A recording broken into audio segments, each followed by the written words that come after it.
नमस्कार, बहुत स्वागत है आपका। हिंदी खबर देख रहे हैं आप और मैं हूं आपके साथ मनीषा पाठेदार। चलिए वक्त हो चला स्पेशल रिपोर्ट का। उत्तर प्रदेश में 69,000 शिक्षक भर्ती के जिस मुद्दे पर लगातार 4 सालों से सियासत हो रही थी, तो वो अब शांत हो सकता है। हाईकोर्ट ने एक ऐसा फैसला दिया है जिसके बाद आरक्षित वर्ग के अभ्यर्थियों को भी राहत मिल सकती है, लेकिन सामान्य कैटेगरी के जो अभ्यर्थी नौकरी कर रहे हैं उनके लिए संकट भी हो सकता है।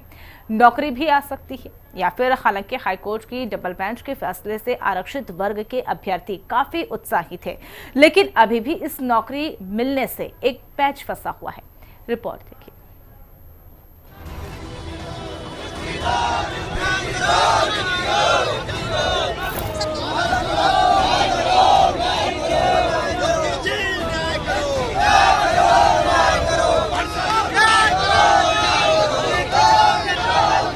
उत्तर प्रदेश में शिक्षक भर्ती का मामला एक ऐसा मुद्दा बन गया है जिस पर सियासी महाभारत 2014 से अभी तक जारी है।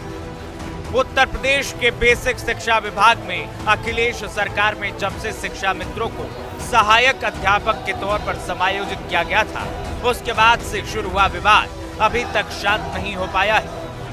कभी कोर्ट कचहरी तो कभी सरकारी अधिकारियों की दहलीज पर शिक्षक भर्ती का मुद्दा दर दर की ठोकरें खा रहा है, लेकिन आज तक इस विवाद का निपटारा नहीं हो पाया।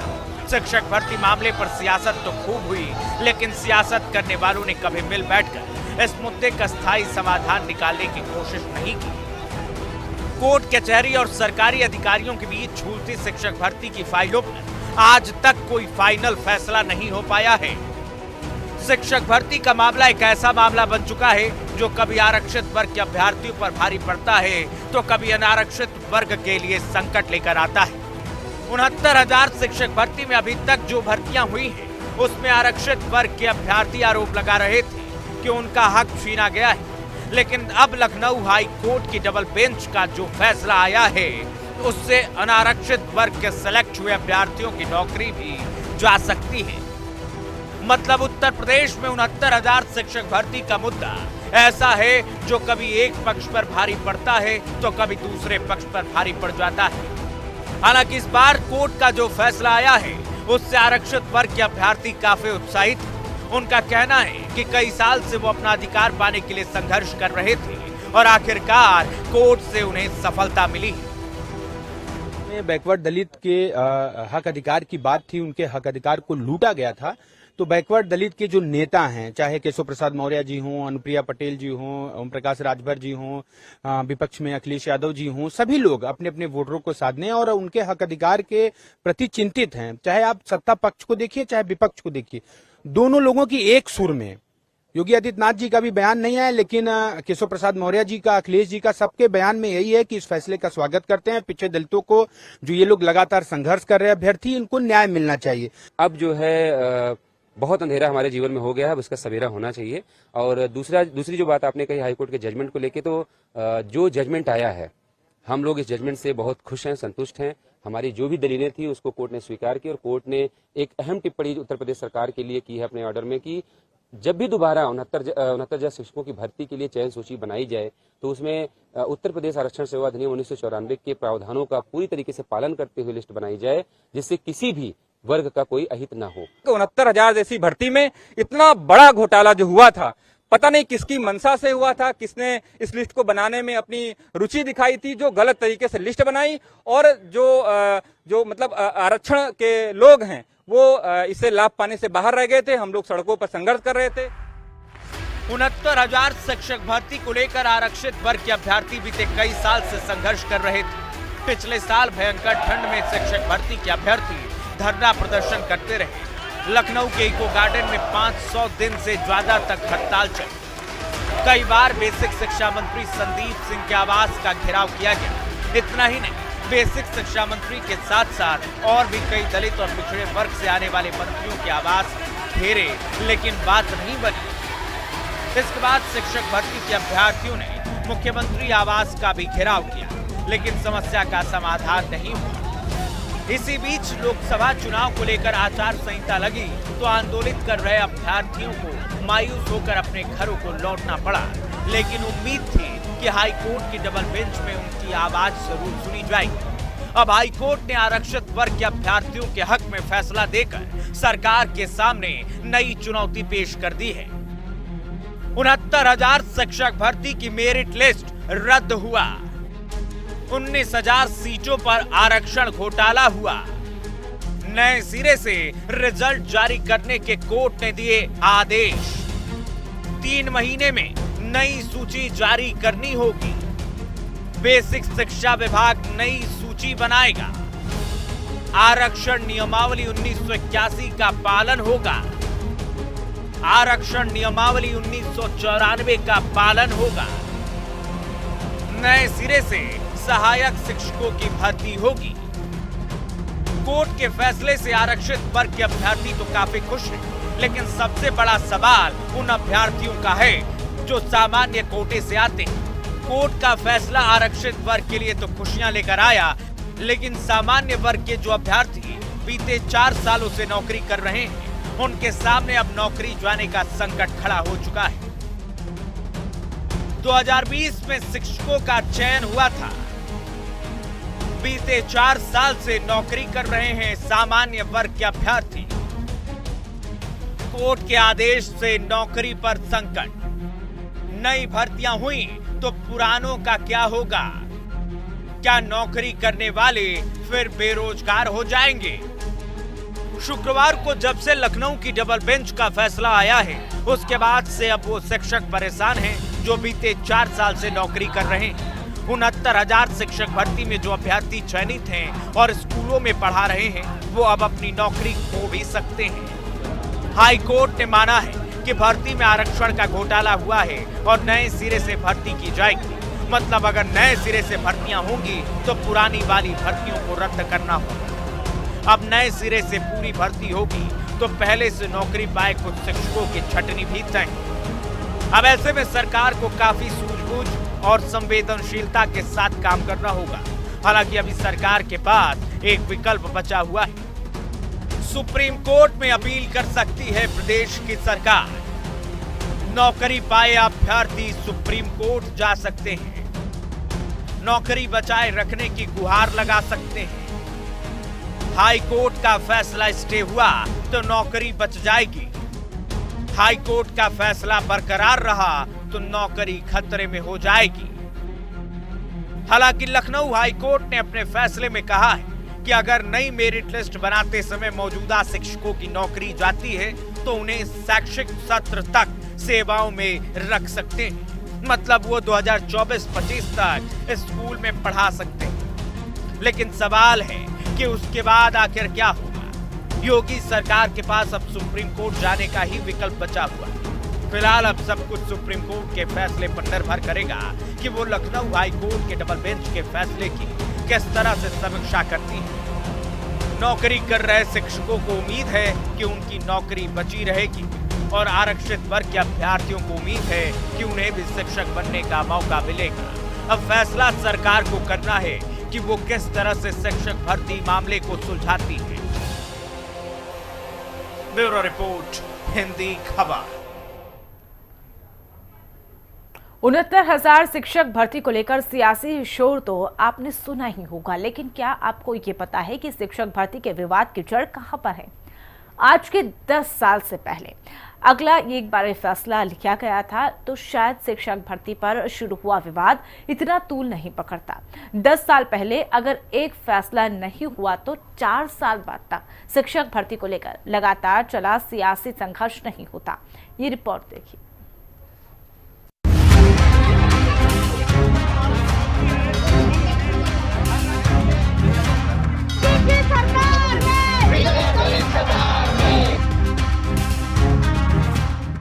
आज हिंदी खबर आपको साल दर साल कैसे कैसे 69,000 शिक्षक भर्ती में नए नए मोड़ आए हैं उसके बारे में डिटेल से बताएगा। शिक्षक भर्ती विवाद को अगर आपको पूरी तरह से समझना है तो 2014 से शुरुआत करनी होगी। आज के 10 साल पहले शिक्षक भर्ती विवाद की नींव पड़ी थी। उत्तर प्रदेश में अखिलेश यादव की सरकार थी और प्रदेश के बेसिक शिक्षा विभाग में बड़े पैमाने पर भर्तियां होनी थी। तभी अखिलेश सरकार ने एक ऐसा फैसला लिया जिसके बाद शुरू हुआ विवाद आज तक शांत नहीं हो पाया। योगी सरकार भी शिक्षक भर्ती विवाद को सुलझाने में सफल नहीं हो पाई। 2014 में सपा सरकार से विवाद की शुरुआत हुई। 1,37,000 शिक्षा मित्रों को भर्ती किया गया। शिक्षा मित्रों को सहायक अध्यापक बना दिया गया। शिक्षा मित्रों को सहायक अध्यापक बनाने पर विवाद। 2017 में सुप्रीम कोर्ट से शिक्षा मित्रों को झटका लगा। सुप्रीम कोर्ट ने अखिलेश सरकार का फैसला पलटा। सहायक अध्यापक फिर से शिक्षा मित्र बना दिए गए। सुप्रीम कोर्ट ने नए सिरे से भर्ती का आदेश दिया। 2017 में सुप्रीम कोर्ट का आदेश आया और उसके बाद प्रदेश से सपा सरकार की विदाई भी हो गई। शिक्षा मित्र से सहायक अध्यापक बने लोगों को सुप्रीम कोर्ट से मायूसी हाथ लगी। हालांकि शिक्षा मित्र बेरोजगार न होने पाए, इसके लिए कोर्ट की गाइडलाइन के मुताबिक सरकार की तरफ से उन्हें एक निश्चित मानदेय दिया जा रहा है। लेकिन 2017 में जब योगी सरकार को सत्ता मिली तो प्रदेश के प्राथमिक स्कूलों में शिक्षकों की भर्ती करना सरकार के लिए सबसे बड़ी चुनौती थी। सुप्रीम कोर्ट ने योगी सरकार को आदेश दिया था कि वो जल्द से जल्द सभी पदों पर शिक्षकों की भर्ती करवाएं। सुप्रीम कोर्ट ने योगी सरकार को आदेश दिया है। 1,37,000 पदों पर भर्ती के आदेश दिए हैं। योगी सरकार ने कहा एक साथ भर्ती नहीं कर सकते हैं। योगी सरकार ने 2 चरणों में भर्ती का भरोसा दिलाया। 2018 में पहले चरण में 68,500 पदों पर भर्ती हुई। दूसरे चरण में 69,000 शिक्षकों की भर्ती की गई। 69,000 शिक्षक भर्ती पर विवाद शुरू हो गया। पहले चरण की भर्ती तो बिना किसी विवाद के पूरी हो गई, लेकिन जब दूसरे चरण की भर्ती का नंबर आया तो आरक्षण में धांधली के विवाद ने ऐसा तूल पकड़ा जो अभी तक सुलझ नहीं पाया। 69,000 शिक्षक भर्ती के विवादों में आने से योगी सरकार के खिलाफ देश भर में गलत संदेश गया। जिस तरह से शिक्षक भर्ती के दलित और पिछड़े वर्ग के अभ्यर्थियों ने धरना प्रदर्शन किया और विपक्ष उनके साथ खड़ा रहा, उसने योगी सरकार की काफी किरकिरी कराई। आइए आपको सिलसिलेवार बताते हैं कि 69,000 शिक्षक भर्ती में कैसे कैसे विवाद की शुरुआत हुई। 5 दिसंबर 2018 शिक्षक भर्ती का नोटिफिकेशन जारी हुआ। 6 जनवरी 2019 4,10,000 अभ्यर्थियों ने परीक्षा दी। 12 मई 2020 परीक्षा का रिजल्ट जारी किया गया। 12 मई 2020 जनरल कट ऑफ 67.11% और ओबीसी 66.73%। 16 मई 2020 चयन की प्रक्रिया शुरू हुई। जुलाई 2020 पिछड़ा वर्ग आयोग में शिकायत। मई 2020 आरक्षण में धांधली पर हाई कोर्ट में याचिका। 12 जून 2020 हाई कोर्ट की डबल बेंच में मामला ट्रांसफर। 8 मार्च 2023 हाई कोर्ट ने मेरिट लिस्ट रद्द कर दी। 16 अगस्त 2024 नए सिरे से भर्ती करने के आदेश। 69,000 शिक्षक भर्ती पर बीते 4 सालों में विवाद सबसे ज्यादा बढ़ा है। एक तरफ जहां आरक्षित वर्ग के अभ्यर्थियों का धरना प्रदर्शन चल रहा था, तो वहीं दूसरी तरफ सियासत ने भी जोरदार रफ्तार पकड़ी है। अब हाई कोर्ट का फैसला आने के बाद एक बार फिर से शिक्षक भर्ती का मुद्दा सियासी सुर्खियों में है। जो भी सरकार की भर्ती में कमियां थी उसको पूरा करने का काम किया था, और मुझे लगता है कि अभी बहुत जल्द होगा किसी भी चीज़ के ऊपर बोलने के लिए। हम सब लोगों को कोर्ट ने 3 महीने का समय दिया है। हम सब लोग दोबारा से पुनः इन सारी चीज़ों के ऊपर कार्य करेंगे, और मैं ये विश्वास दिलाना चाहता हूँ कि किसी भी व्यक्ति के, किसी भी युवा के भविष्य के साथ हम कोई खिलवाड़ नहीं होने देंगे। हर एक युवा के भविष्य को हम सब लोग सुरक्षित रखने का काम करेंगे। मैं पहला नेता हूँ कि मैं चिट्ठी लिखता था, जगह जगह बात करता था, चाहे प्रदेश अध्यक्ष से बात हो, महामंत्री से बात हो, राष्ट्रीय अध्यक्ष से बात हो, चाहे गृह मंत्री से बात हो, मुख्यमंत्री से बात हो, मैंने चिट्ठी लिखा खुद अपने हाथों से। और हमारा दरवाजा कभी बंद नहीं होता है। यहाँ आके मिले हैं और मिलते रहे, और इतने अंतर था कि इन लोगों ने उस शिक्षक भर्ती वालों को टुकड़े टुकड़े में बांट रखा था। जो बच्चों का रिजल्ट घोषित हुआ था, वो पहले वाला जो रिजल्ट बना था, जिसमें जनरल में भी बच्चे आए थे, बैकवर्ड और दलित, वो रिजल्ट बना था। 4 दिन बाद रिजल्ट बदल दिया बीजेपी की सरकार ने, और उन्होंने कहा कि नई जो व्यवस्था सुप्रीम कोर्ट के माध्यम से आई है उसके माध्यम से रिजल्ट बनेगा, तो उस समय 1800 बच्चे पिछड़े और दलित के लोगों की नौकरी चली गई थी, क्योंकि जब जनरल से वो नीचे आएंगे तो उस कैटेगरी के बच्चों को बाहर निकाल दिया जाएगा। तो ये जितना कुछ घोटाला और घपला किया है, इस सरकार की जिम्मेदारी है। केशव मौर्य आज इनके सहयोगी बन रहे हैं, आज खुशी जाहिर कर रहे हैं। एक समय था जब इन्हीं 69,000 शिक्षकों को कुचलने का कार्य सरकार ने किया था। इनके नेता ओम प्रकाश राजभर ने क्या कहा था? ओम प्रकाश राजभर का बयान था कि इनको पूरी तरीके से इनको लात मारने का काम करना चाहिए। ठीक है, ओम प्रकाश राजभर ने कहा था। आज यही लोग, सरकार में बैठे लोग, आज प्रशंसा कर रहे हैं, सबसे पहले ट्वीट कर रहे हैं। पूरी तरीके से ये सरकार के लोग आरक्षण विरोधी हैं, दलित विरोधी हैं, पिछड़ी जाति के विरोधी हैं।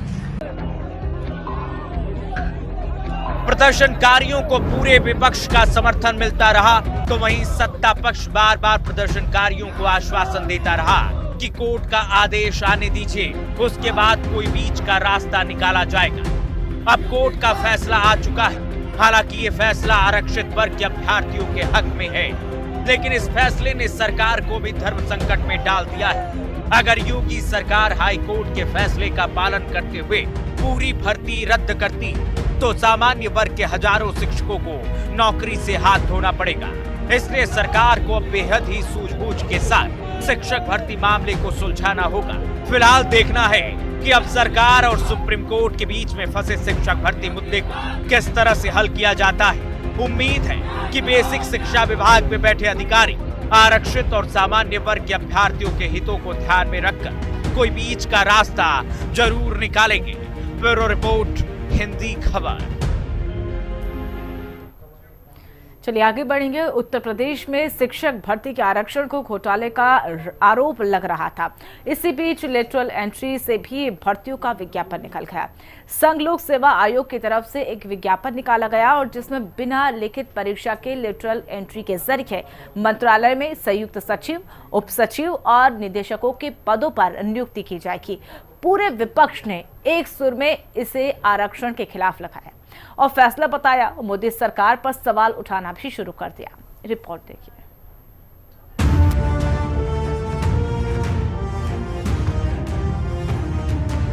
सारे के सारे वाइस चांसलर्स, एजुकेशन सिस्टम को बीजेपी के लोगों ने, उनके पेरेंट ऑर्गेनाइजेशन ने कैप्चर कर रखा। संघ लोक सेवा आयोग की लेटरल एंट्री पर सियासी लड़ाई जोरदार तरीके से शुरू हो गई है। सरकार कहती है कि ब्यूरोक्रेसी में सीधी भर्ती से विकास कार्यों में गति आएगी, लेकिन विपक्ष का तर्क है कि इस तरह के फैसले बताते हैं कि सरकार की मति ठीक नहीं है। मोदी सरकार ने संघ लोक सेवा आयोग के जरिए केंद्र के अलग अलग विभागों में करीब 45 पदों पर भर्तियां निकाली हैं। बिना लिखित परीक्षा के होने वाली इन भर्तियों पर सियासी घमासान शुरू हो गया है। विपक्ष ने एक सुर में लेटरल एंट्री से होने वाली भर्तियों को लेकर सरकार की मंशा पर सवाल उठाने शुरू कर दिए हैं। राहुल, अखिलेश से लेकर मायावती और तेजस्वी यादव ने लेटरल एंट्री को गलत बताया है और भर्ती के खिलाफ विपक्ष ने मोर्चा खोल दिया है। राहुल गांधी ने कहा कि आरक्षण छीना जा रहा है। अखिलेश यादव ने कहा कि बीजेपी अपने लोगों को बैठाना चाहती है। वहीं मायावती ने भी इसका विरोध करते हुए कहा कि यह संविधान का उल्लंघन है। तेजस्वी यादव ने बीजेपी को आड़े हाथों लेते हुए कहा कि आरक्षण के साथ खिलवाड़ हो रहा है। मोदी सरकार एक बार पहले भी लेटरल एंट्री से कई विभागों में भर्तियां कर चुकी है और अब फिर से 45 पदों पर भर्तियों के लिए विज्ञापन निकाला गया है। लेकिन इस बार विपक्ष ने एक सुर में आवाज उठाकर लेटरल एंट्री के खिलाफ साझा लड़ाई छेड़ दी। विपक्ष ने लेटरल एंट्री से होने वाली भर्तियों में घपले का आरोप लगाकर सरकार से कई सवाल पूछे हैं। नीतीश कुमार जी हों या चिराग पासवान जी हों या आरएलडी के नेता हों जयंत चौधरी जी या चंद्रबाबू नायडू, ये सब आरक्षण की वकालत करते रहे और इनके सामने आरक्षण खत्म किया जा रहा है। भाई लेटरल एंट्री कहां से आपको सपना आ गया? कैसे आप ये व्यवस्था लेके आ गए?